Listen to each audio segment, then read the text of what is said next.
last night, I live, stick very with that extreme one, will forgive me, evacuation rather of than giving what might be British citizens from Sudan, Sudan. Video UK 23. process, but we know Times there will down be there. more people than that. And the Because date there are today people is, well, already April, in the air, and we still have Thursday, 27th flights of and April, capacity 2023. available during today between now and when the ceasefire comes to an end. So that figure will, of course, increase through the day. Is there a clear idea of how many people are left?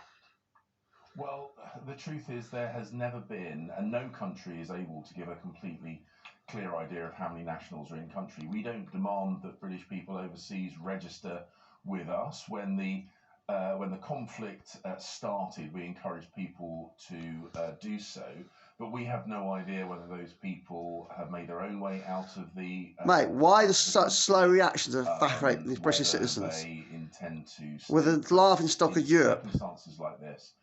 Your Prime Minister, Rishi Sunak, is a very, very, very slow and sluggish reaction to this Okay, situation. let's talk about them then making their way to the airport and out of the country, because the British government has disgraceful encouraged any British nationals in Sudan disgraceful to get to the airport. And yet the people we've spoken to have said two things. They've said they were left to their own devices to get to the airport. Exactly. And also it felt late compared to other European nationals leaving. Well, the simple truth is that there are British nationals scattered in many, many parts of Khartoum, and no country is able to give, I suppose, a supported route from Khartoum to the airport. Some countries have attempted to do so, and it has proven prohibitively difficult. We are monitoring the kind of grassroots communications channels of British nationals, and what we know is that as of last night, it was possible to navigate directly from Khartoum to Wadi Sidna, where the airlift is happening.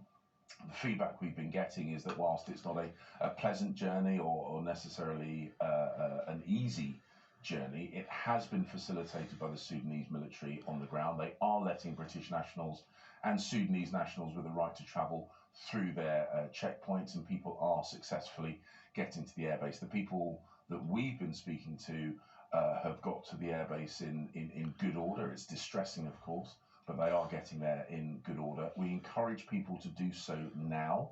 We have flights available, we have capacity available, but of course none of us can know what will happen when the ceasefire comes to an end late tonight. And then there will be more questions raised about timing. People in Sudan and people in the UK questioning why it is that we've been falling behind other nations. So as you say, the last known figure is 536 British nationals leaving. The latest figures coming out of Paris is that 936 French nationals have been evacuated.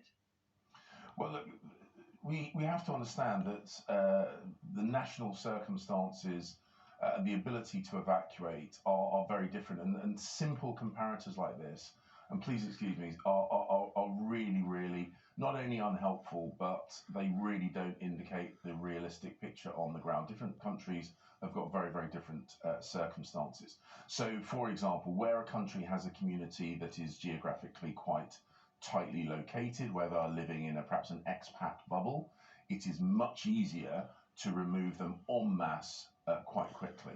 British nationals tend to be quite distributed around Khartoum, many with Sudanese nationals as spouses or children. That makes the nature of our evacuation more complicated than others. Okay. So some countries have got more, others, you know, the United States of America, for example, have not conducted a government facilitated airlift at all. So all countries are having to deal with different and difficult circumstances. Okay, it's interesting that you say that British nationals are more scattered throughout the country. That's more concerning then if we see this ceasefire come to an end late tonight and that window for leaving closing. Absolutely, and that is why we have been saying they'll through become all our hostages. communications channels, both directly with the individuals that we have contact with and through the distributed networks of shame on your party, communications, and through broadcast media like this, and through our travel advice. This is a repeat of Afghanistan again. To move. We have the aircraft, we have the capacity, and we have a ceasefire which comes to an end tonight. So we are saying to people, if you want to have our support to fly out of Sudan, do so now. We have the capacity, we have the aircraft, and we can facilitate your exit. Of course, some people, for their own reasons, will decide they want to stay put even once the ceasefire comes to a conclusion. Some will have already made their way out of the country and not necessarily notified us of that circumstance. Because they can't trust you. They can't wait for you. You're too slow. If you want to be flown out, now is the best time to do so. Okay, clear message though from James Cleverly, the Foreign Secretary. There you go. And you trusted party? No, I don't trust them. So like this video, please thumbs up, you subscribe to the Sign Gems, the force people if you're always quite support the needs of the money way you need to. Listen to my friends Mikey and Jimbo on the ITF Friday Feeling on Surrey Hills Radio Station show every Friday, 3 to 5 p.m. hour long. In digital at 1500 to 1700 on the ITF Friday Feeling, Surrey Hills Radio Station show, and listen to me on last show every Sunday, 9 to 12 p.m. or John and Matt on the Woking Radio Station show.